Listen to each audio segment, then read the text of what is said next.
Hello friends. तो जो है आज के वीडियो में हम लोग डिस्कस करेंगे वेनेशन, बेसिक्स ऑफ फार्माकोग्नोसी में। आज ये एक अलग से वीडियो सिर्फ इस टॉपिक के लिए ही हम बनाते हैं। तो वेनेशन की बात करते हैं, है ना। वेनेशन क्या है? वेनेशन मतलब जो लीव्स है, लीव्स में जो वेन्स जिस तरीके से निकलती हैं उसको हम वेनेशन बोलते हैं। तो ये जो वेनेशन होता है, अब सबसे पहली बात करते हैं ये जो मिडरिब होती है लीव्स की, ठीक है, लीव्स की, उसमें वेन्स किस प्रकार से निकलती है इसको वेनेशन बोलते हैं। Arrangement and distribution of veins and veinlets in lamina of leaf, ठीक है, इस तरीके से। तो these veins are generally fibrovascular tissues. ये क्या है? फाइब्रोवस्कुलर टिश्यूज हैं। Work as conducting and providing mechanical support, ठीक है ना। तो ये क्या वेन्स हमने देखा ही था, हमने जब एनाटॉमी देखी थी तो हमने देखा था कि हम जैसे इसका जो है वो डायसेक्शन करके देखते हैं तो यहाँ पर बहुत सारे ऐसे वस्कुलर बंडल्स होते हैं। तो क्या बोल रहा है? फाइब्रोवस्कुलर टिश्यू है और कंडक्टिंग जो कि वाटर एंड फूड को ले जाता है और मैकेनिकल सपोर्ट को प्रोवाइड करता है, ठीक है। तो दो टाइप से होते हैं, reticulate venation and parallel venation. अब रेटिकुलेट में भी यूनिकोस्टेट, पिन्नेट और या फिर बोलेंगे मल्टीकोस्टेट या फिर पामेट। यूनिकोस्टेट या पिन्नेट मतलब ऐसा एक जहां पर वेन्स जो है वो एक तरीके से एक ही मिड रिब से निकल रहे हैं, और मल्टीकोस्टेट जो पामेट होता है वो फैला हुआ चारों तरफ वेन्स होते हैं। ऐसे ही पैरेलल में भी यही दोनों प्रकार के होते हैं, है ना, ठीक है। तो रेटिकुलेट वेनेशन में क्या बोल रहा है कि जब वेन्स जो है वो इरेगुलरली डिस्ट्रीब्यूटेड हो नेटवर्क के फॉर्म में तो उसको रेटिकुलेट वेनेशन बोलते हैं। ये कैरेक्टरिस्टिक फीचर है डायकॉट का। इसमें जाता है पहले यूनिकोस्टेट वेनेशन, जो पिन्नेट भी बोलते हैं जिसको, तो जिसमें कि एग्जांपल है हमारा फाइकस रिलीजियोसा या पीपल।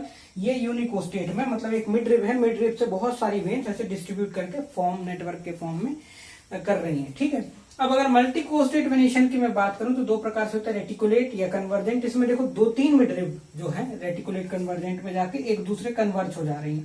एग्जांपल है बेरी का जो पेड़ होता है ज़ाइफस जोजोबा, ठीक है, उससे जोजोबा, ठीक है, उससे जो है ये हो जाएगा। रेटिकुलेट वेनेशन की बात करें तो कैरिका पपाया का एक ये जो लीफ है, रेटिकुलेट वेनेशन जो हमारा पपाया का पत्ता होता है उसमें रेटिकुलेट वेनेशन होता है। इसमें मिडरिब जो है बहुत सारी मिडरिब निकलेंगी, उससे वेन्स के नेटवर्क निकलेंगे। ये हो गया हमारा, कौन सा हो गया हमारा? Reticulate venation. अब अगर हम पैरेलल वेनेशन की बात करें तो वेन्स जो है पैरेलल रन करती है इसमें ईच अदर के। तो एग्जांपल है यूनिकोस्टेट या पिन्नेट टाइप का, जब सिंगल मिडरिब हो तो उसमें ऐसे ऐसे करके बनाना का लीफ अगर आपने देखा होगा तो वो यूनिकोस्टेट हो जाती। मल्टीकोस्टेट या पामेट जो होगी उसमें कन्वर्जेंट या डाइवर्जेंट दो टाइप के होंगे। कन्वर्जेंट में भी वही बहुत सारी मिडरिब निकलेगी लेकिन वेन्स जो है पैरेलल चलेगी। वीट एग्जाम्पल है।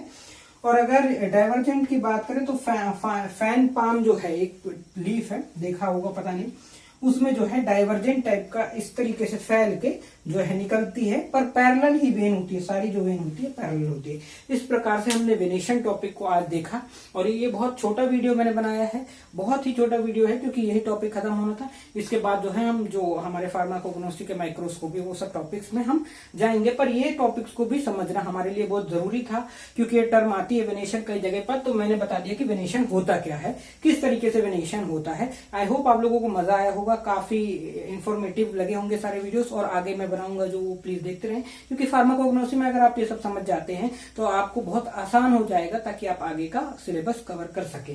Thank you. प्लीज लाइक करें, सब्सक्राइब करें, शेयर करें।